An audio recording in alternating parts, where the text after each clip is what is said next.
மாபெரும் சபைகளில் நீ நடந்தால் உனக்கு மாலைகள் விழ வேண்டும். ஒரு மாற்று குறையாத மன்னவன் இவன் என்று போற்றி புகழ வேண்டும்.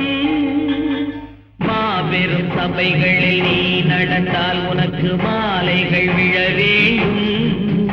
ஒரு மாற்று குறையாத மன்னவன் இவன் என்று போற்றி புகழ வேண்டும்.